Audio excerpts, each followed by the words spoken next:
bigger, and I'm not done yet. I'm not done yet. Remember, we need to do the locker noises and stuff. What? Sorry, I'll do that bit. Okay. Hello and welcome to July's edition of... You actually have to read the paper to realise what it was. Which bit are we saying? Total Nonstop Rewind, isn't that one? Yeah, but isn't there like a Total Nonstop Rewind podcast or something? What's this Total Nonstop Rewind? Yeah, it's quite obviously a podcast because that's what you're listening to. Ah. Okay, so welcome to July's edition of Total Nonstop Rewind, the podcast. We were going to do one, well, we always think about doing one every month. And then I almost thought that we were on track to do one every month, and then I realised it was July. That's what happens when you get a new girlfriend. It's the same as it was last time. Good point. Anyway, as you may be able to tell, I am Rod, the innovator of annoyance. And to my left is my sidekick. The true leader. He wishes. So the thing is, we decided that when I did the first one, because I do it so well, that Rod felt left out, because clearly I can do this on my own. So I like to make sure that he has something to read, because that kind of gives him the illusion of power. I hold all the power. It's like wearing the trousers, only I'm wearing shorts. Yeah, I'm wearing trousers, so I win. Makes the first time, I guess. Okay. You didn't even do my introduction, the job of blogging, then working, so thank you very much. I bowed respectfully. Respectfully. Okay. So, first up. We can actually just carry on talking, do pleasantries like an introduction thing. It's really strange looking at you so closely.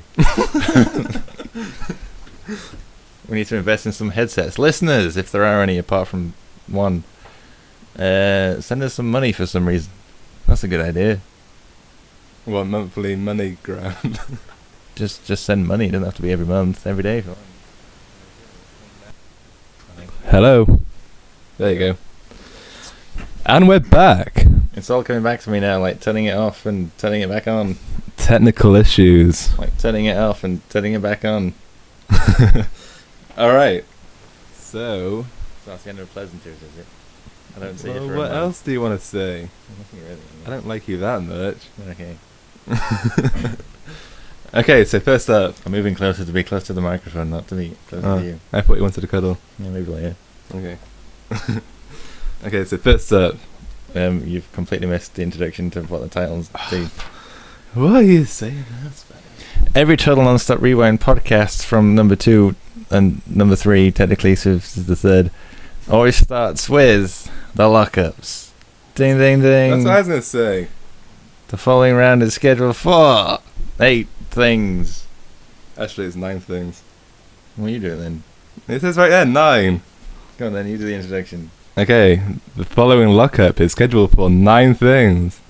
Ding, ding, ding. Ding, ding, ding. And then do it. What? Bell rings first. Okay, ding, ding, ding. The following lockups are scheduled for 9 things. 9 things, technical. With the first one being OVW in shambles. It's probably a bit of an exaggeration. But apparently, Rip Rogers, who's an OVW/TNA trainee, no idea who this guy is, was reportedly trying to extort money from the company. We were told he wanted to get paid from the trainees for their induction to the advanced class. Anyway, there's just tons of money issues apparently going on with TNA and their superstars and their roster, and obviously that extends to OVW. And the whole shambles part apparently comes from one source described it as the relationship being in shambles. And it seems that many are questioning TNA's direction and if they know what they're doing.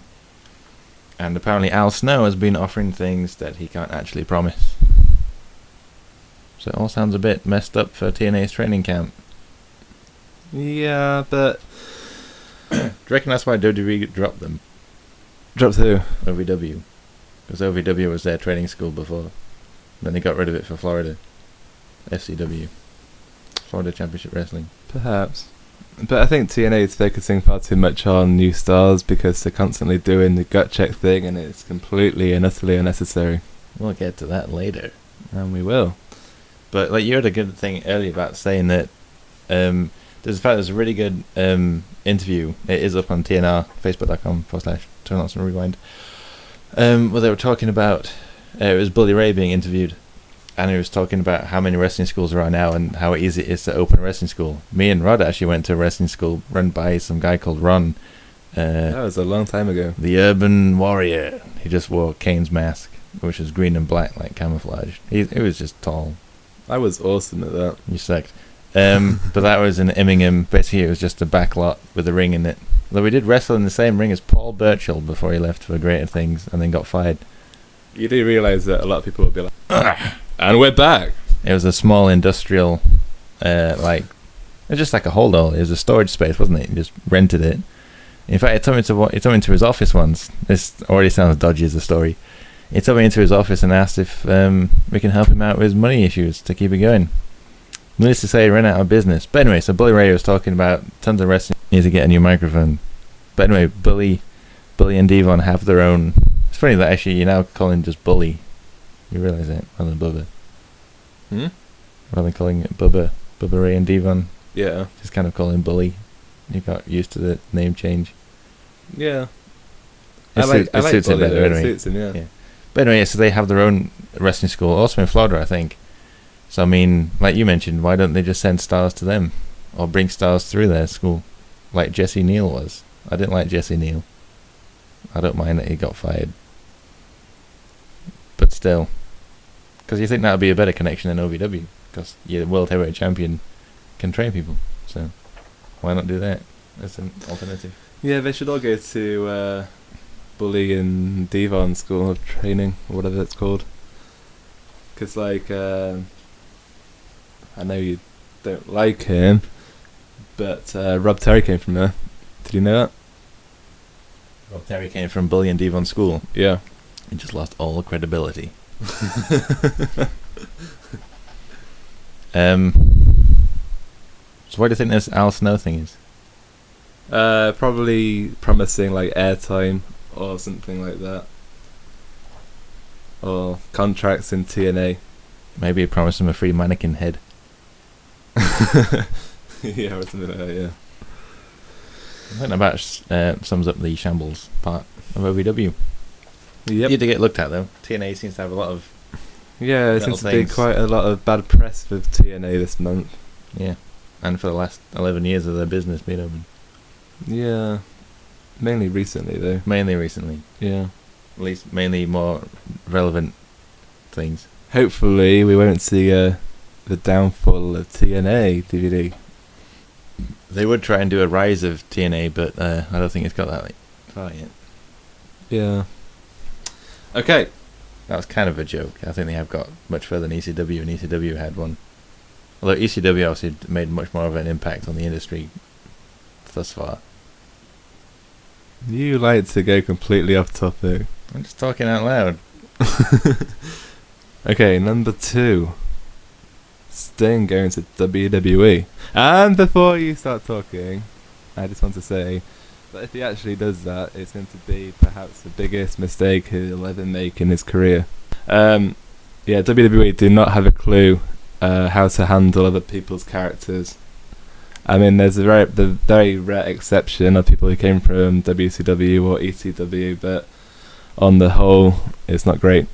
And this thing went to WWE eventually, he'd be losing to somebody like John Cena or CM Punk, and it would be pretty much career suicide, in my opinion. You really good bet is to look at the TNA stars that have dabbled in working with WWE and just how limited they have been and how soon they left. Anyway, there's tons of... It's been years and years amounts of rumours about Sting joining the WWE, but you can find, if you just go on YouTube, you'll find that there is like a snippet interview of Sting talking about joining the WWE and the potential of it, and he's always said that it's always a case of it's never like sort of been the right deal, and obviously he's got an interest in it, but there's always been more factors against him doing it than him actually joining it. And if you go and watch the same interview with Bully Ray, I was telling you about, bullies talking about the differences with working in TNA and how much like they give their stars tons of creative freedom to the point that you lose that when you work with WWE. They want to control your gimmick. They want to control what you. Hello. It's working currently. Basically, we're just saying that WWE taints your creative direction. Anyway, this story comes up from was reporting that WWE recently used Sting in their video packages highlighting former World Heavyweight Champions, and apparently they're saying that it wasn't done purely just randomly. It was done with the intention in mind that apparently Sting has sent feelers out to WWE about possibly joining their roster, and those within the WWE apparently feel positive that Sting will join the roster eventually. I know Sting is contracted to TNA for a good bit longer. I mean, he can request his release, I suppose. But then if you go back a little bit to about middle of June, WWE.com did post an article about the top 10 wrestlers who have never worked for WWE, and Sting was number 1 on the list, so he's certainly sought after by them to eventually join the roster. How long actually? Yeah, I think so. I think he only recently signed another multi-year deal. I think it must have been last year. So I mean, he must have another 2 years probably left on his contract. Yeah, so it won't be. Even if he does go to WWE, it won't be for a long, long time. Unless he requests for it, and they release him. I don't think they do that. Depends on what happens. And when we get to the topic of the month, but I mean, not everyone was fired. Some people have been requesting releases as well, with more to be expected. I think is the general news. Should we go on to number 3? Yeah. Okay. So number 3, MVP going to TNA. MVP has since pretty much debunked all the rumours. But anyway, carry on. He has? Yeah. Alright. Well, I don't think he'd be a big thing coming to TNA anyway. I never liked him, really. I never much cared for MVP. Yeah. I never really got the appeal at the time when he was more popular in WWE. I never watched him and thought he was actually a good wrestler or a good character or anything. You can't keep the MVP gimmick if he comes across because he can't keep the name. And on top of that, that's pretty much it. It's kind of boring. In fact, when he does his move where he's supposedly, before he drops that elbow and he pretends to like... What with the ball in thing? Yeah. I always thought people chanting boring. I always thought it's kind of good that he's encouraged it in his own gimmick. I would chant boring at least because I didn't like him. Yeah. He'd probably just come in and be like Chavo and bore everyone to death. Yep. Or worse. Or worse. Number 4. Knockouts Tag Team Championships are no more. And the fact that they don't even have enough knockouts to even have a use of those belts is not really, I don't know, relevant. I don't know. They've not needed the titles for years. I don't know why they've even bothered. Yeah. Eric Young and ODB should have just held on to them for longer. I don't even know what they were doing. I kind of like the fact that they eventually just like vacated them and then just decided to stop. It was just stupid. You got belts for a division you don't have enough people in the division for. It's a dumb thing to do. So yeah, I'm glad they're gone, really. It might have been one thing they had differently over the competition, but...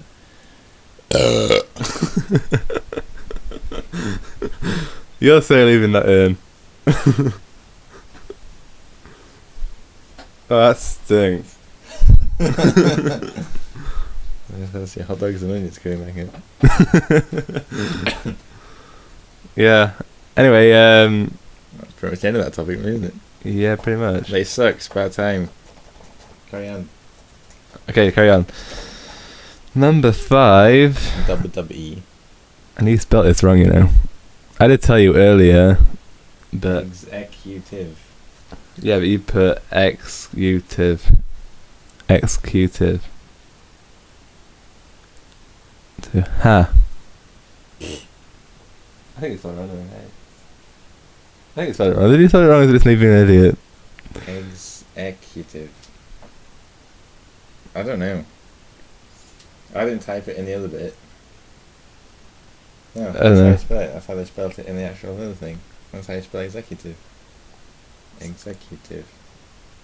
Executive. I'm pretty sure I read it earlier and I thought it looked wrong. I'm not surprised. Yeah, I'm probably just an idiot. Okay, so WWE's executive going to TNA. This isn't the first thing. Obviously, there's been quite a few WWE higher-ups moving across to TNA over the last year. This one is... The company has hired John Big Garberick. I have no idea. He was recently released from his long-time position in the WWE, and he was hired as TNA's Executive Vice President of Television Production. He is replacing, I've got down here, Kevin Sutherland, who'd been with TNA since 2005. At the end of the day, it's a higher up position that we probably won't even notice any difference in the production for. Just some guy that works at the competition now works at TNA. Yeah, I don't even know who he is or what he even did, to be honest. No. Don't know. It's nothing big anyway. Just like RVD's loss or whatever he's calling it, is leaving, or him going away. You mean number 6? Exactly. RVD leaving TNA. Yeah, that's no big loss. Yeah, well, like for the last, I don't know, most of the time RVD's been in TNA. Well, you didn't like him anyway. No, I've never liked him. But yeah, we always thought he probably wouldn't stay for that long. And if he went, it's no real big problem. I know Hogan's kind of been a supporter of RVD over the years, even in his departure, claiming that it's down to Dixie and Bischoff, I think, who makes the roster decisions rather than Hogan. Which, on a side note, I nearly added in this, but I just put up a video on TNR yesterday about Dixie talking to Wrestle Talk UK, Wrestle Talk TV even, in the UK, about Hogan, when Hogan was on the show, and claiming that he doesn't have all like creative responsibility and Dixie doesn't want to give him all creative control. Partially because obviously WCW did tank eventually, but WCW's high point was Hogan and Bischoff. WCW's low point was Vince Russo, and they had Vince Russo for like 10 years, so there you go. To be fair, I think Hogan probably has much better knowledge of the industry than Dixie Carter does. Of course he does. But I can kind of understand them being somewhat restrained, but I mean, still, I don't really care about RVD leaving, which was the discussion at hand. Yeah. But it does mean that Hogan doesn't actually have a say in the contract side of who's on the roster. He did come across as really bitter and kind of idiotic with what he said after he left as well. Well, RVD said, when it was being said actually, when he did leave, he said that with WWE showed off a promo video for him, and the phasing is with one 48-second video, WWE can make RVD mean more than he's meant in less several years. And RVD's claiming that people always ask him if he retired and whatnot, and he's trying to tell people to tune in on Thursday nights to watch Impact, and people just don't have the same exposure and just don't want to watch Impact, as opposed to even if RVD is there or not. But when some guy contacted him on Twitter about what happened when he left RVD responded by saying, "My contract expired, so did professionalism, courtesy, and respect." So we don't really know quite what happened there with RVD leaving the company. But at the end of the day, you can't overlook the fact that RVD is rather big-headed, because he seems to think like he's the best thing in wrestling, and I know he did obviously instigate a different change of wrestling style, but I mean in TNA, his impression was anyone should feel lucky to wrestle RVD because he'll have the best match of their career, and as it turns out, they didn't. If anything, Austin Aries is the one to elevate people's matches to have best match of their career. Yeah, Aries is far better than RVD. So yeah, RVD is leaving, and no one cares. No one cares. Well, some people probably care. Yeah, some people do, but they can just go watch WWE and be happy. Going back to like Sting though, if I remember when all those rumours were floating around about that Undertaker promo that everyone thought was Sting. If Sting did actually go to WWE, I would tune in to watch it. I would be very curious to see how Sting would be used and what kind of gimmick he'd have and who he'd feud with and just how it'd come across. I think would be really interesting. Yeah, but Sting in WWE would be as much of a failure as The Rock in WWE last year. If Sting went to WWE, I think it would be the last thing he'd do in his career before he retires properly. I think he'd probably do one run, one WrestleMania, probably against Undertaker, go into the Hall of Fame and tie up and hang up his boots, I imagine. He's too old to do anything now anyway. They can still do more than Undertaker again. True, but if it was like 15 years ago, I'd say it'd be really good. But now he's kind of got to a stage where he's better as a manager rather than actually a wrestler. Yeah, that's the thing. I mean, would he actually keep the no heavyweight title thing like it was with, losing with Bully Ray? He probably would. I don't think they'd put him to the main events. But then if Sting did go to WWE, I imagine they'd bring him in with the Crow gimmick and actually make him dark and mysterious, like the Sting people want. That's one thing that I'd be kind of interested in seeing. Yeah. Because WWE can do that kind of character on a much different budget scale than what TNA can. To the point where it gets overdone and it's incredibly boring like Undertaker is. I do miss that gimmick.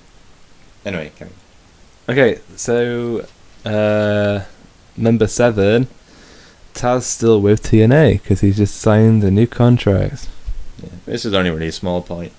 Someone just mentioned that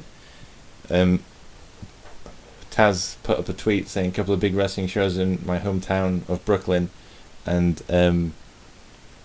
WWE were playing a date closer to Taz's hometown, around the same time where TNA was. So people thought that it might mean that Taz was going to jump ship back to WWE, which would be interesting timing with the whole Paul Heyman run and RVD going back and everything.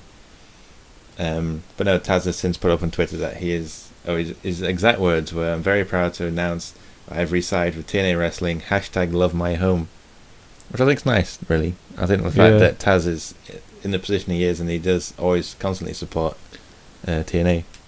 That's how people should be. That's what you want, isn't it? You want people who are there because they want to be there. Yeah. And that help make it grow, not just... You want people there who were there and appear to love it, rather than people who are there and they're thinking, I went to go to WWE to have my last match, e.g. Kurt Angle. Or they just want to go there for the paycheck, which I think a lot of the stars did do before with TNA.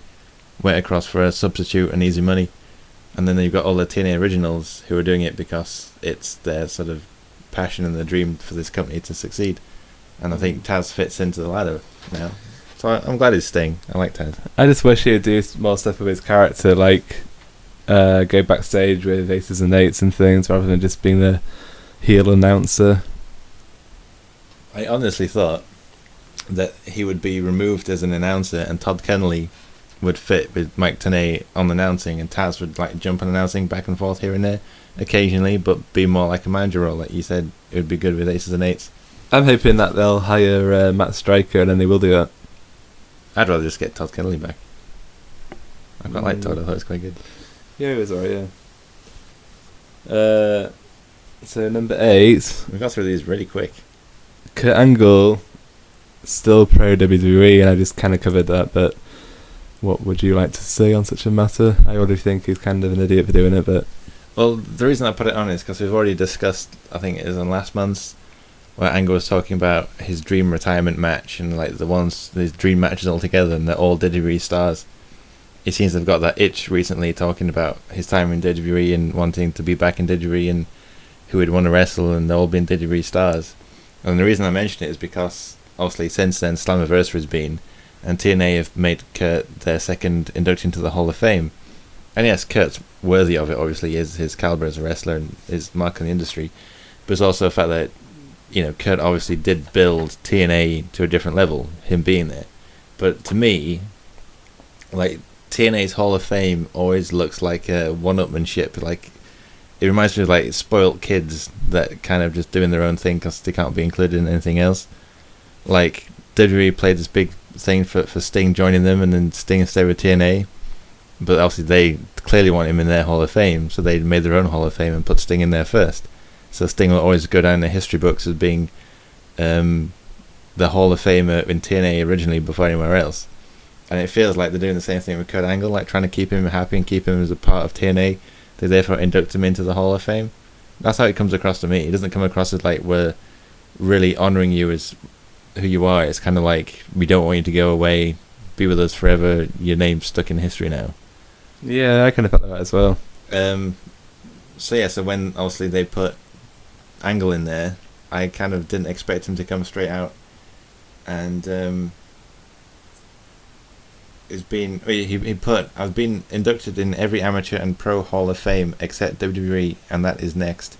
I will be the only one. It's on in TNA, but WWE needs to give me my props. We will see someday. Much love. I don't know. I just think that Angle's clearly, it'll stay with TNA to run out his contract, but he's clearly, giving out signals that he will jump ship back to WWE, which I think is probably going to be the next couple of years, if not sooner than that. Yeah, but again, he'd probably just go there, and then they wouldn't know what to do with him, and he'd just lose match after match to like CM Punk or John Cena or Ryback or somebody, and he'd just be used to put new stars over.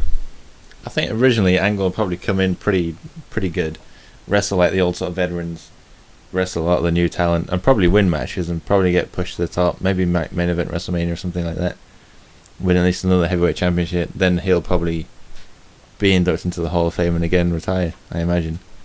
I seriously doubt he'd main event WrestleMania again. Only if he won like a championship, and if he went back to the company in like the Road to WrestleMania time period, I think they might consider putting him there. Perhaps. I don't know. I don't think he'd win the Royal Rumble or anything. I do think it's quite possible he could come back and like build that momentum and win like a championship, and then like he'd WrestleMania. Yeah, I don't know. We've done it many times before. I probably wouldn't watch it even if he did go there, because I can't really stand WWE anymore. I'd watch it to start with and then just get bored probably, like The Rock. Yeah, I agree. That was a major disappointment right there. Okay, number 9 is TNA's YouTube channel, which I assume you mean them uploading like Impact shows and things like that. Well, it's their subscription channel. I mean, this was back in May, I think, when this was announced. But YouTube made a play even to get WWE to build a subscription-based YouTube channel. But WWE, through partnership with Yahoo, I think, turned down the offer, and they went to TNA and they accepted it. So there's a $4.99 is dollars. I don't know if it really translates to. We're from the UK. We wanted to make that clear. 'Cause British.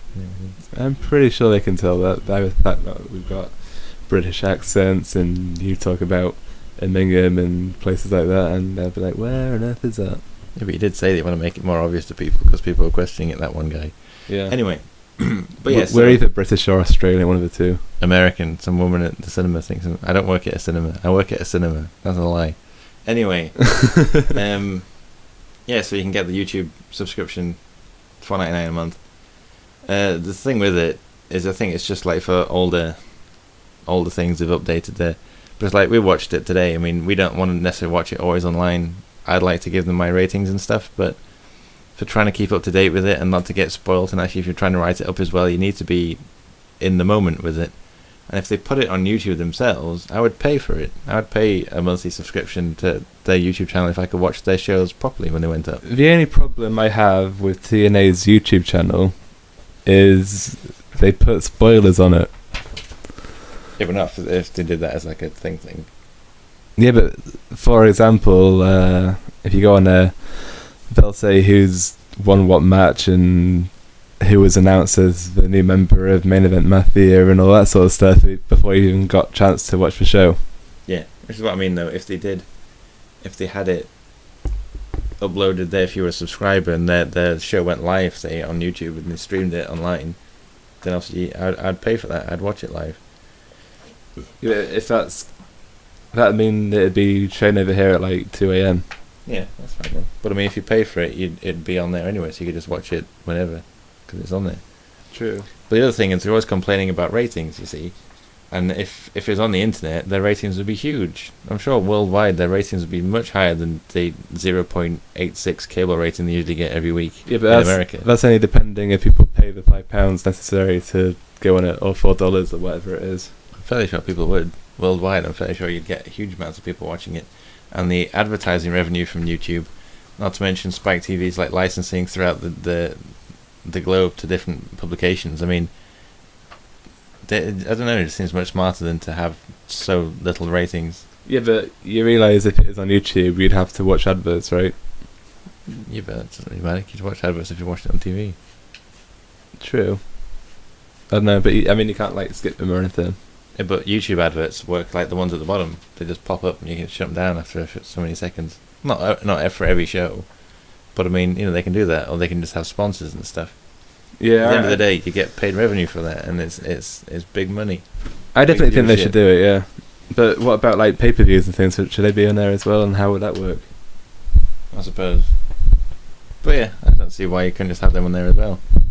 I mean, currently we kind of watch the pay-per-views for free, which we shouldn't do as well. But we can do that in the UK anyway. Yeah, but if it was on like YouTube for like £15 or whatever it is, would you pay to watch it or not? I don't know. They need to get with the times. I think that would be quite steep. If it was like $8.99, $9.99, something like that, £10, then yeah, probably it's only for a year. I used to pay. I used to pay to watch WWF Rebellion live from like Sheffield Arena. I think got £15, and it's just like a house show. It sucked, but I used to pay it because that's what you do. I don't remember that. Yeah, it sucked. Right. Although Jericho was quite funny because he made fun of Kane, calling him the red and black Union jackass, I think was what it was at the time. I was young. It was that funny. Must have been a long, long time ago. Yeah, it was. In 2001.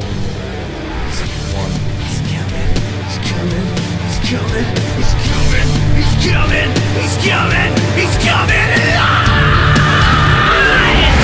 Suicide comes alive, takes the pain from all who just can't see the light. Dark savior, he can save you. He'll take your nail and be the one they crucify. Suicide comes alive!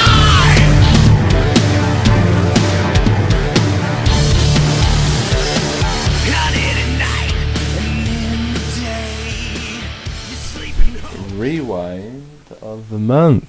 I used to do the rewind noise. How do you do it? Don't make me do it. You found it really funny last time. Go on then. I want to see you do it again. You can't see me do a noise.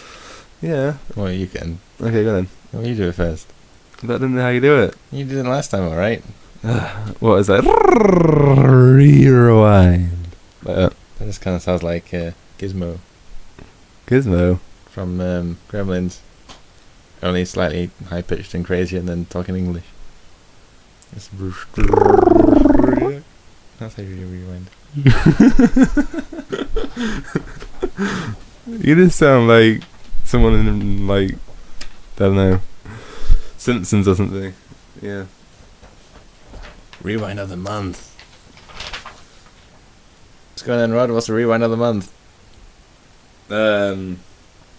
TNA Superstars released.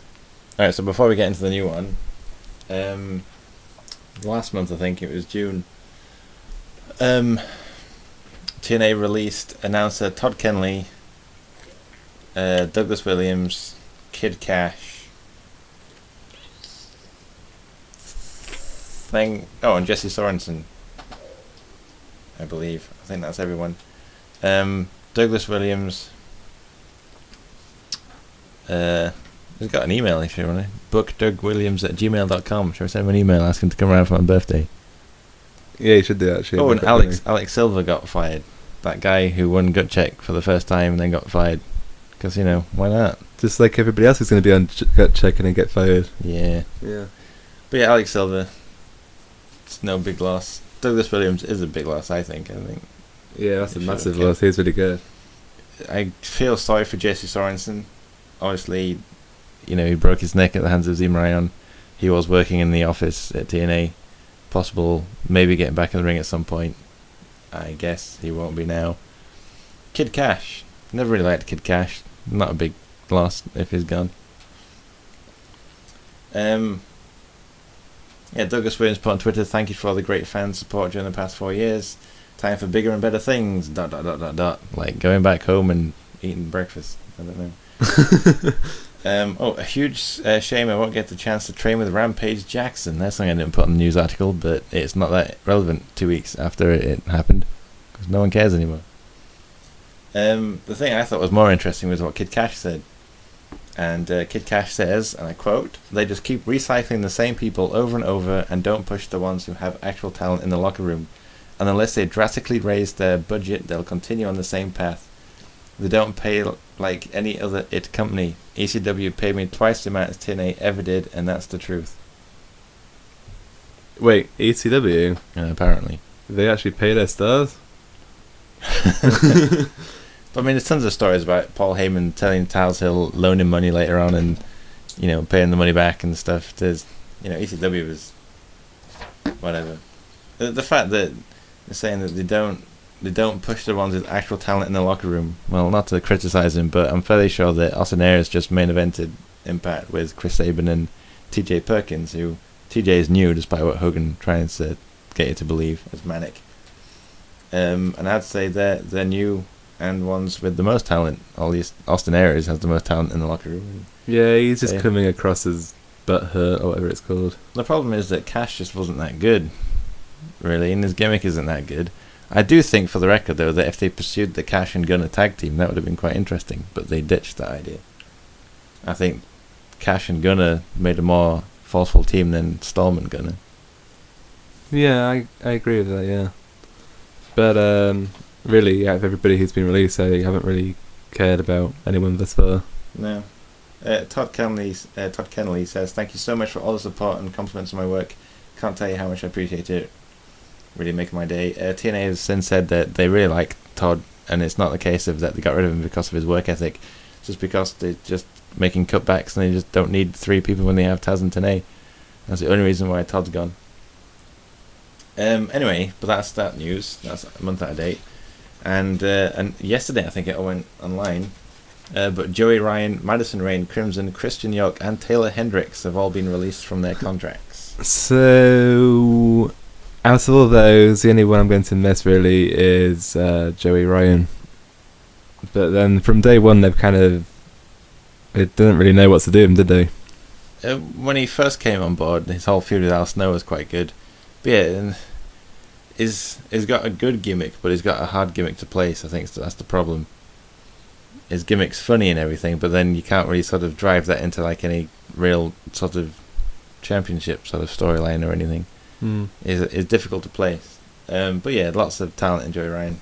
Madison Rayne is one I'm really shocked at because she's on out because she's pregnant, and usually if someone fires you because you're pregnant, you can then sue them for loads.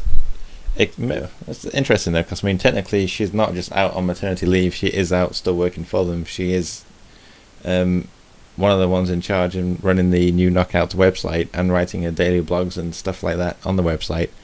So technically she's kind of gone maternity leave from wrestling to do more of a backstage, behind the scenes on the Knockouts division kind of role. So they kind of fired her from that, really. Yeah. Because she was still working. But at the end of the day, apparently all these releases were made as cost-cutting measures in TNA. And the above names were being paid in a monthly guarantee with an additional fee when they were booked for events. TNA officials felt those cuts were not being used regularly, and therefore there were no need to keep them under contract. The only one I really didn't get was Crimson because he's only just returned. Yeah, it's a bit weird to bring him back a year later, make him lose a match, and get rid of him. Yeah, that's quite funny if you think about it. But again, Crimson's one of those ones difficult to place. I think if he was back sooner, he would have been a good fit in the Aces and Eights. Bully Ray said he'd make a good fit in the Aces and Eights, so I kind of thought they might be leaning in that direction. Clearly not. I think he's fired. Unless it's a fake firing and he's going to come back. Yeah, it could be a fake firing, yeah. I don't think so. Christian York's interesting, because I mean, Christian York was like the gut check, good, I don't know, golden boy, wasn't he? Yeah, he was quite good. I'm surprised that they released him. I don't know, I don't think he's that good. There was something about York that always felt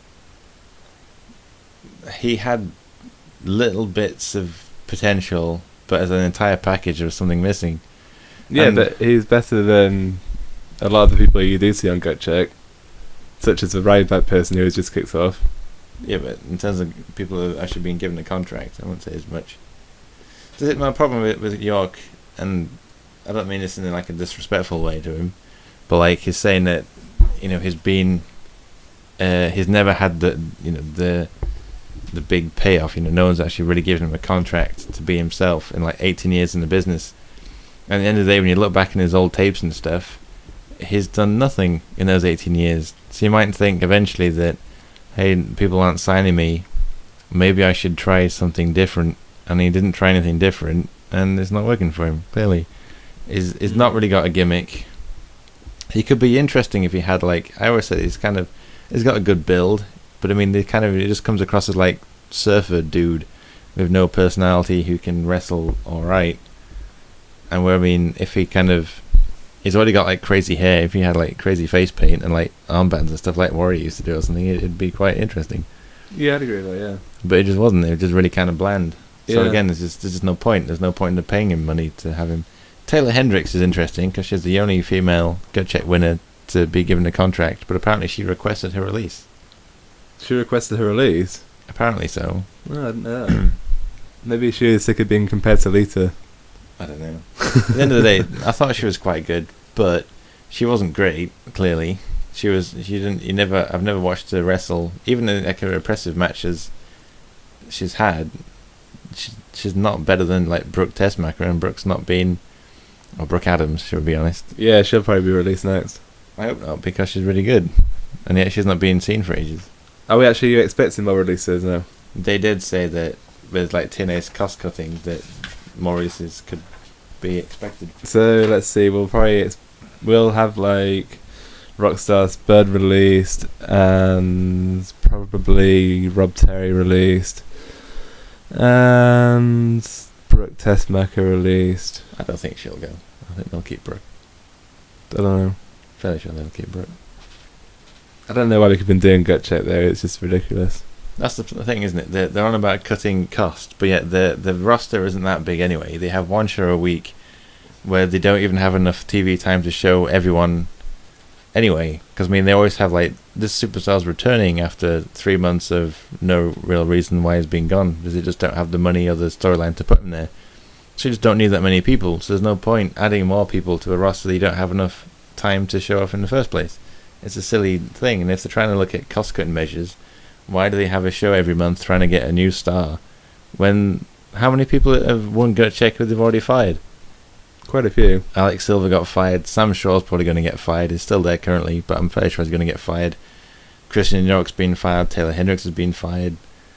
There is only Jay Bradley, I think, left. And I like Jay Bradley. I think him being in the BFG series cements him currently. I don't know. I think he's a bit overrated. I wouldn't say he's really that overrated. I wouldn't say they kind of rate him an awful lot. I don't really like him. I kind of like his sort of rugged approach. It's not got everything working for him. He's one of those guys that if you put him in the right place, I think he'd fit. It's just not quite there yet. But at the end of the day, I think expect to see more people released from TNA. But if the rumours are true, I mean, what if Sting and Kurt Angle left? What if they requested their release? That'd be a ton of money saved, I guess. If they want cost-cutting measures. I think they need to release people like Kurt Angle and Sting and Hulk Hogan and just focus on what they've got instead of adding more things to it. I actually think Hogan's one of the ones they really do need to keep. You think they need to keep him? You do realise he gets paid more than anybody there, right? I don't necessarily know that. It's always speculated that, but no one actually really knows how much he does get paid. Of course he gets paid more than everybody there. Well, I don't know. He's the biggest person there, like Bobby Roode. He gets paid way more Well, than he will like that. I just mean like in terms of like Sting and Angle and whatnot. I don't know if he necessarily gets paid more than he'll them. get paid more than them, yeah. But at the end of the day, whenever you see anything about... I mean, Hogan just seems generally passionate about TNA, and I think that's interesting, considering when he came into TNA, it kind of felt like he'd got his like passion back for wrestling. And obviously, he hadn't had that for like many years, and I think with TNA, it's something he can grasp onto and mould in terms of what was once the most successful era in wrestling, which Hogan was the pivotal point of everything. And any wrestler who's been questioned about Hogan's involvement, everyone's always said how good his involvement has been. And again, going back to interviewing Bully Ray, Bully is saying that Hogan's just been perfect since day one, and his involvement in obviously the marketing of the company and the promotions he can get and the TV deals he can get, his information into the stars. I mean, people complain tons about it, and people hated it when Bobby Roode didn't win the world title at Bound for Glory against Angle, won the Bound for Glory series. Everyone was blaming that Hogan shunned him and ruined his career and everything, but yet Bobby Roode's been probably the most like substantial, like biggest star in TNA at that level for the last 2 years because of Hogan. I just hope Hogan doesn't fight Bully Ray for the title like everybody thinks he's going to do, because then it really will give the haters a reason to hate him. I'm fairly sure he'll end up fighting him, but it'll be done as a fight. And I actually think Hogan is more capable of actually moving better than people think.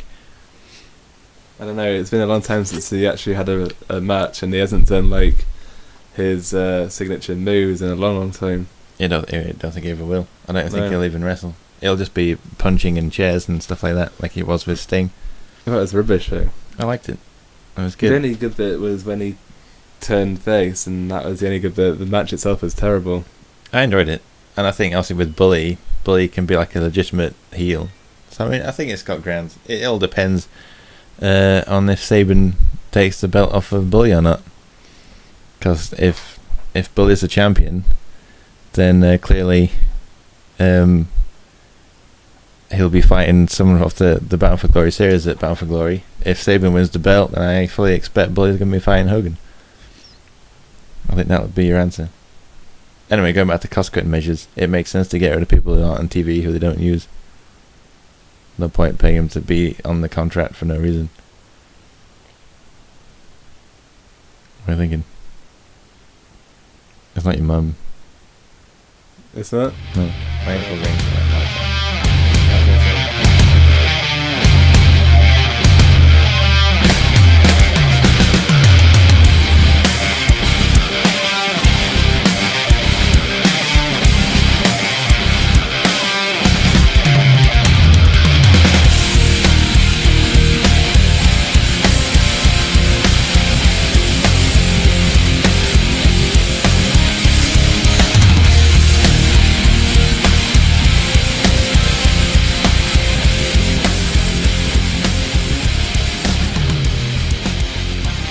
Do you want to do the introduction to this?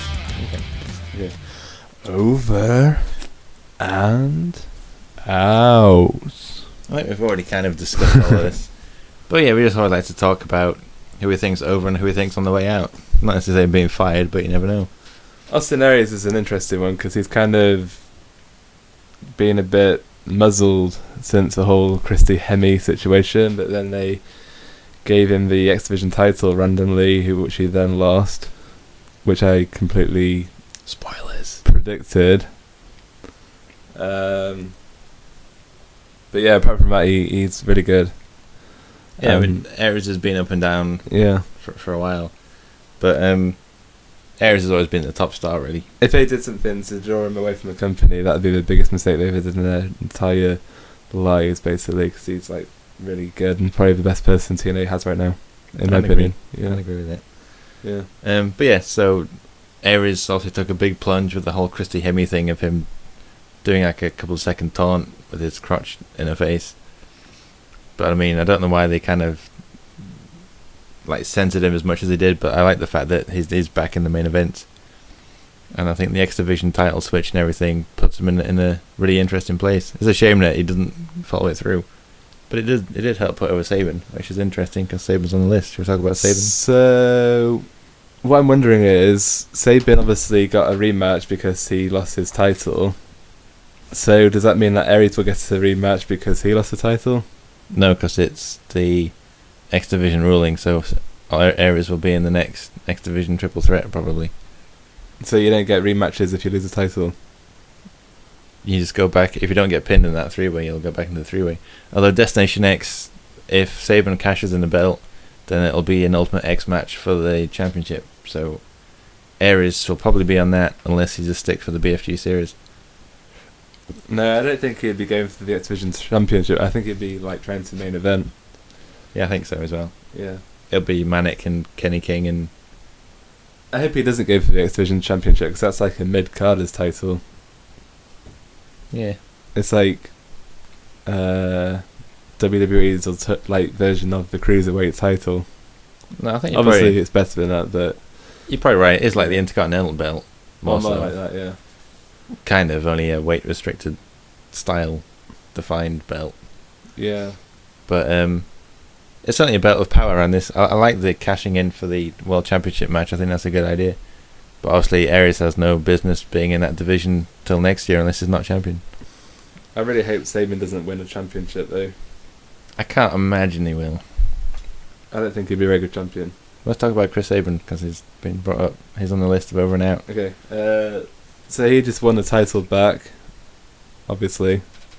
I put him there because if he didn't win the title back, then I would say he's out already in terms of being over. But also he did win it back, and he's on a big push, so you never know. As of yet, he hasn't really done anything to really capture my attention. I think his comeback is good. His obviously is a TNA original that people really like, and he's really impressive in the ring. He is a good wrestler. I don't think he's got a great character. I don't think he's great on the mic. I don't think he's gonna. I can't imagine him in the main events. Personally, I don't see him as a world champion. He's not Austin Aries, unfortunately. Yeah. But he is really good. I don't think he's going to be the face of the company for 4 months and main event Bound for Glory. I don't think that's Chris Sabin. He'd probably beat Bully Ray and lose it the following Thursday. I don't think you can though, because then your champion is cemented in until Bound for Glory. That's your main event. It doesn't tend to be defended since. So it's like Destination X is like your last World Heavyweight Championship match. So it's Bully's only chance to lose it. I think that's how it works. I don't know.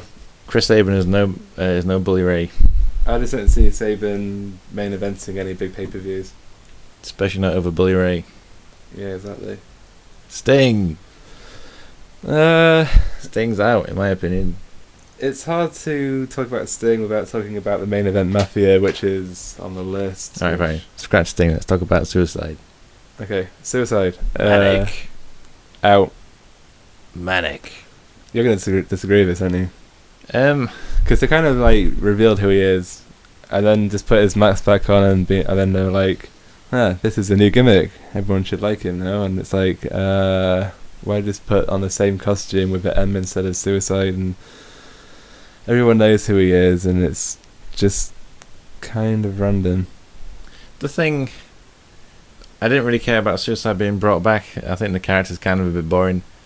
But since TJ Perkins has been under the mask, apart from obviously the Aries switch, that even with Sabin's big push, his Suicide's actual wrestling ability has been far more, or TJ Perkins has been far more entertaining to watch than any of the others. And I honestly, as a fan, got behind Suicide more than anyone else, just purely based on his wrestling skill. I think Suicide's a dumb costume. I think it's a dumb character, and the fact that so many people, well, at least 3 people, if not 4, have played him over the years, that, no one person is Suicide. So I guess that's kind of why they switched him to being Manic. But then I just thought that... Yeah, but it just made him look weak, because last week Hogan had to carry him out, and then this week he got power bombed and had to be stretchered out. So they're just trying to make... I don't know if they're trying to make him look weak, but he is looking weak right now. Yeah. I think they could have done something new. I was kind of excited for a new gimmick, rather than him just wearing the exact same costume with a new name and without Suicide on it. But I mean, I didn't want him to just be called TJ Perkins, because that would kind of suck. But yeah, let's see where it develops. But I think he is over, in my opinion, currently. Don't know, I think he's kind of on the way out. I think he'd be, if Sabin cashes in, which I'm sure he is, I think Suicide or Manic is probably next in line for holding the X Division title. I'd agree with that, but currently he's not looking very good. He's over. He's in the main event. He's in the major storyline over the last 2 weeks. Over. Stretch it out equals out. Yeah, but they only stretched him out so Austin Aries and Sabin could main event it themselves. I guess. Plus it gives power to the Aces and Eights. True. Okay, next, Robbie E. and Jesse. The Bromans. I actually think it's like a really good team, and I've said from day one that they'd be a really good team. So I hope that they're like pushed really well, and hopefully they'll win a couple of matches and eventually the titles. And I think if they had a match with Bad Influence. That could be really interesting. Yeah, it seemed. The second they bring Jesse in, who was already kind of a natural. Well, is a Jersey boy kind of bro like Robbie E is, so they just make perfect chemistry together. So I've been waiting a long time for them to actually be partnered up as a team, so I'm kind of glad that it's finally there. And the tag team division sucks currently, let's just be honest. There's James Storm and Gunner, which I should actually put on the list, because I think they're out as far as I'm concerned. Yes, they got a push, and yes, they've won the belts, but I don't care anymore. I'm sick of seeing Storm as a tag champion, and if he's going to be a tag partner with anyone, he should be back with Bobby Roode. Yeah. But I think that's kind of diminishes Bobby Roode's credibility to the... They're not really interesting at all, really. They're just one of those tag teams who they just randomly put together, and they don't have any charisma or connections or like anything to solidify them. Yeah, I mean, that might come, because I mean, Beer Money didn't start off exactly just like Beer Money, and I think it does build. But yeah, the Bromans are coming in as a team, and they've got the same look, the same attitude. They got new music, they got matching ring attire. They've got the entrance figured out. They're a tag team, and in the tag team division, you want to see tag team wrestlers who want to be tag team wrestlers.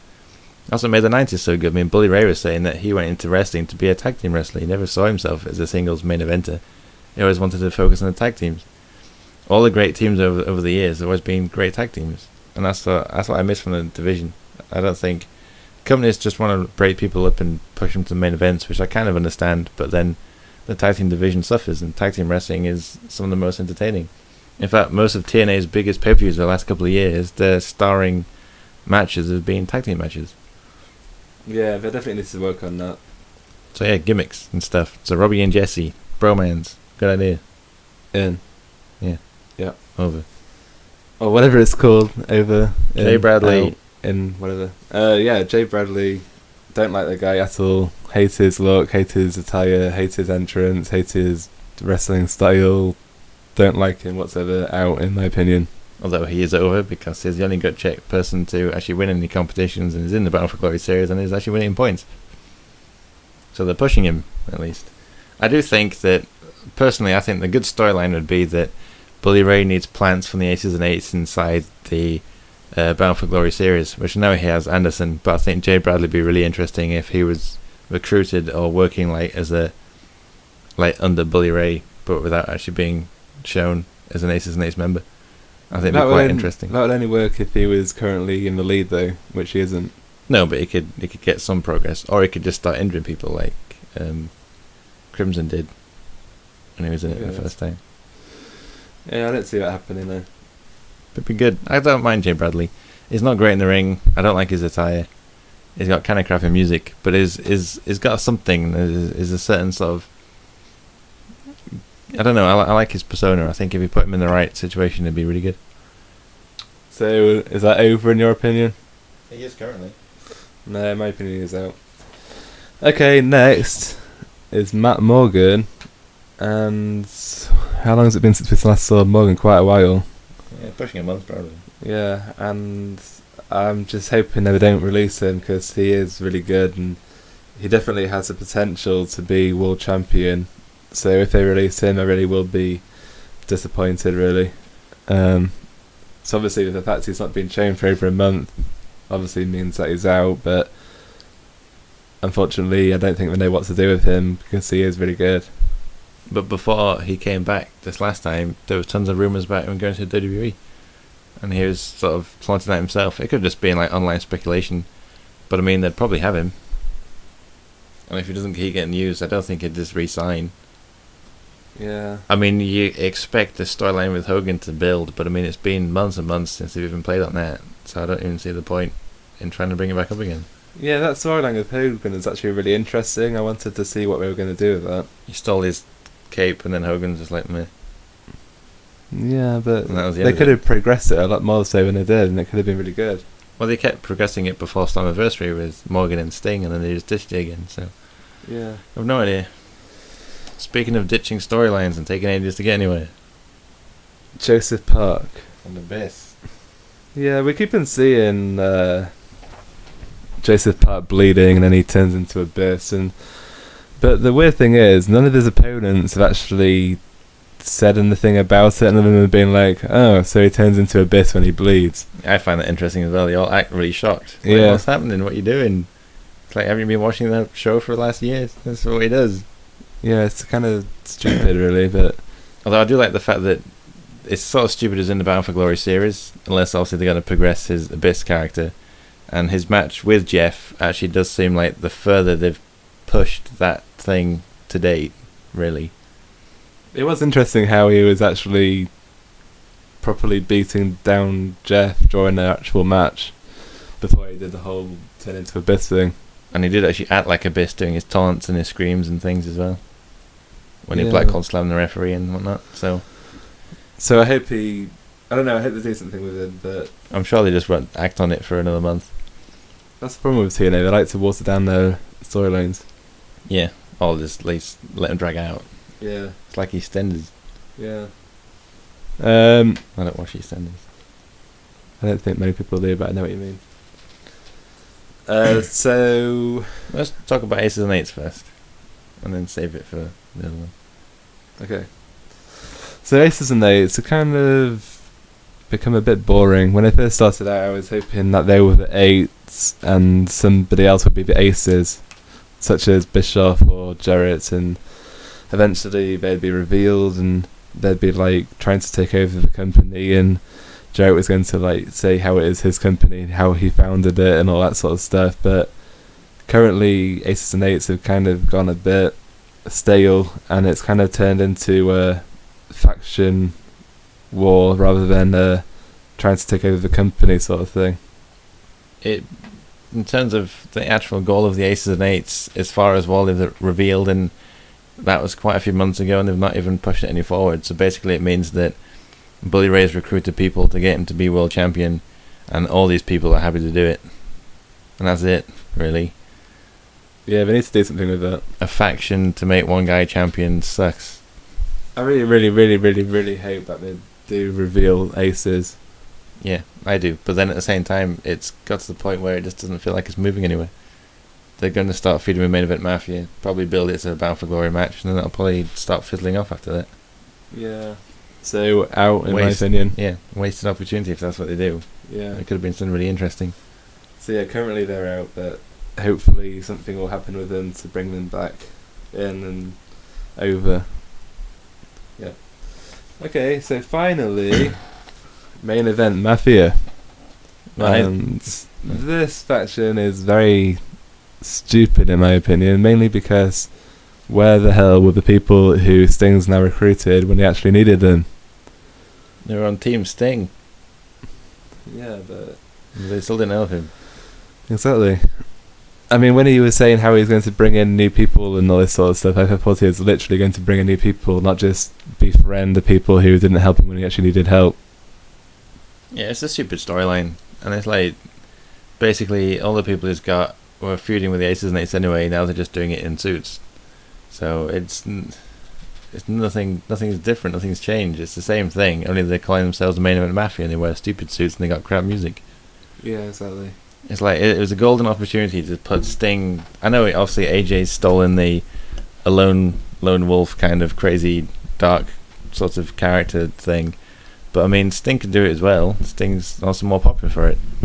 And it just feels like they're in such a place where Sting could just come out and say, no one helped me, and just go like really dark and mysterious. Instead he just goes, now I'm going to wear a suit and fight alongside everyone who I fought alongside with before, and therefore nothing's different in the slightest.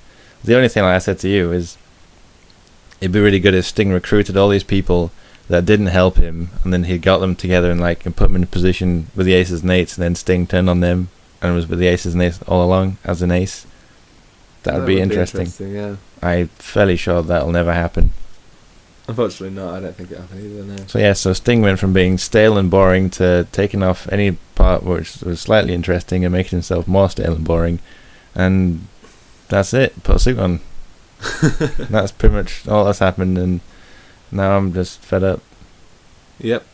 I'm not bothered about the Main Event Mafia, and if the whole idea was for them to become this big faction and feud with the Aces and Eights, and if that's the whole point with the Aces and Eights, then I'm bored of that as well. Yeah, so they're definitely out. Yeah, currently, unless he does something really interesting, but it looks like they're going down that road, so I'm not bothered now. Yeah, currently they're anyway. Unless they do something good, which I don't think they will for the time being anyway. Yeah. I mean, like, management don't even seem to be fussed about Aces and Eights anymore. Hogan's not bothered. He's putting them in the Battle for Glory series. He's not trying to take the belt off Bully Ray anymore. There's no friction anymore. There's no, these people are invaded our company. It's like, we're here now. And he's like, alright. And there's like, even Hogan's not bothered anymore. Now Sting's bothered just because they beat him up. That seems to be the only thing. No one's bothered. Hogan's not bothered. It's his company. He's not bothered anymore. Dixie's not bothered. Yeah, they need to do something with that. The Aces and Eights aren't an invasion faction anymore. They're just there because Bully Ray's there now. I don't know. It just seems like they've built it, and now it's just the actual payoff has been really dull. Yeah, I agree. I'm fairly sure they have small things working. I think Doc will be. I don't actually think Doc's going to be the one to turn. I think Doc's going to cause friction with Anderson, and Anderson, I'm fairly sure, is going to be a mole at the end of the day. I think he'll leverage his Bound for Glory position and probably try and maybe like force a way to take the belt from Bully Ray or something like that toward the end of it. I think Anderson isn't as loyal to him as is being portrayed, but it's not even that interesting. Considering that they used to beat Anderson up all the time, and he's like, I'm going to join you guys instead. I'm fairly sure he's going to get revenge on them eventually. Yeah, but most things that we think is going to happen doesn't actually happen because they just do a boring alternative. But then Anderson pushing to be the vice president, I think, plays into the theory that he'll get his own back eventually. If we wrote the storylines, things could be so much better. Probably. Well, I guess that sums everything up. Yep. So I guess we'll try and do another one at some point. I would say I'll check the email, but I mean, we didn't even promote us doing this one, so we didn't get emails when we promoted it. So we probably won't have new emails. I'm going to check, actually. You never know. You'll probably have another email from YouTube saying, please promote your channel and do this. Or something. I'm checking my emails on the PlayStation Vita. It's a piece of crap. It's great. It's a piece of crap. You can play PS4 games on this. Or you could play PS4 games on a PS4 on a bigger TV. Well, you need a PS4 to play the games on the PS. Yeah. I want that one. Not really. I like the video, it's good. I don't use it, but it's good. You never use it. I said I don't use it. I might use it for a little while. 17 emails. All from YouTube. Dun, dun, dun, dun, dun. All from YouTube. I bet. Yep. Most of them.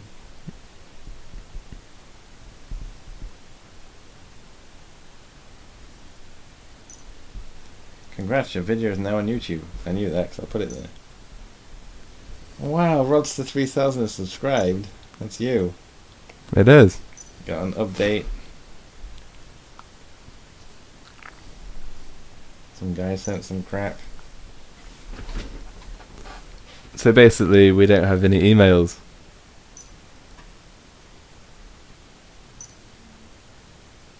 We've got a few views though.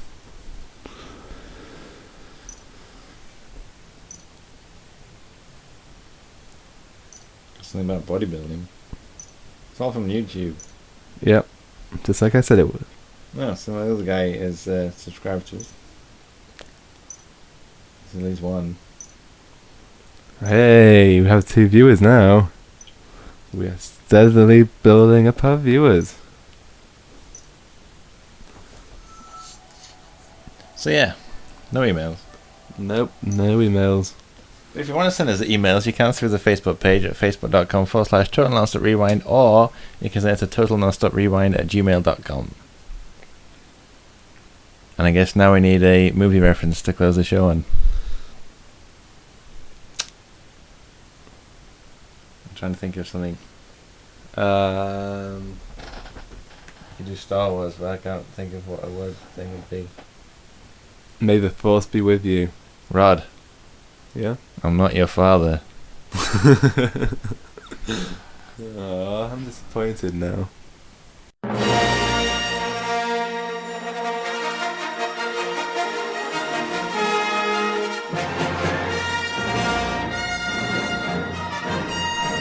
That's the worst movie quote ever. Welcome to Rant with Rod. I just record me having a rant. That could be quite interesting, actually. Just listen to me having a rant about random things and stuff. Currently you're ranting about having a rant. Yep. Come in. What? It's your spotlight. Okay, let's see. Okay. We have been TNR, and with great power comes great responsibility.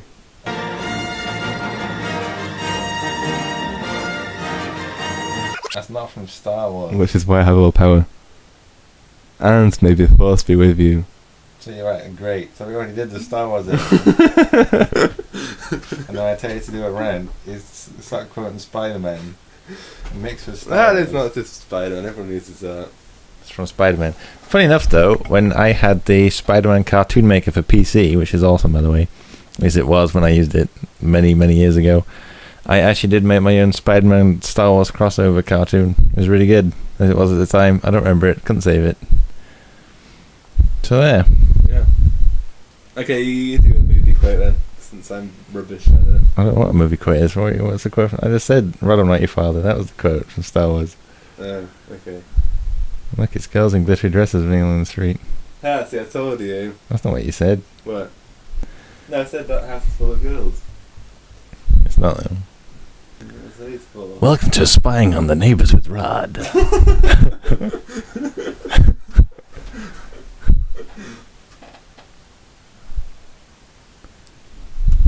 It's just, like, weird to see people actually in the houses, normally a house is deserted. I don't spend my time staring at the house. You see. I do. I didn't think you were here when I'm not. I do whilst I'm there, I mean. What? What? Okay. Do your best Yoda impression to close the show. Say this has been Nonstop Rewind, and we'll see you next year. I can't do your impression. Come on, do Yoda impression. I don't even know. I can't remember what Yoda sounds like. I never know what Yoda sounds like. Well, you do it then. I don't know how to do it. There's that's what you used to do. Well, you're better at it than me. You have The to. Star Wars space battle thing. Yes, Remember sir. that? What was it called? Jedi battles, power battles. You used to like playing it all the time. Wasn't that? Oh yeah. Yeah. I can't think how you do his voice. Hello.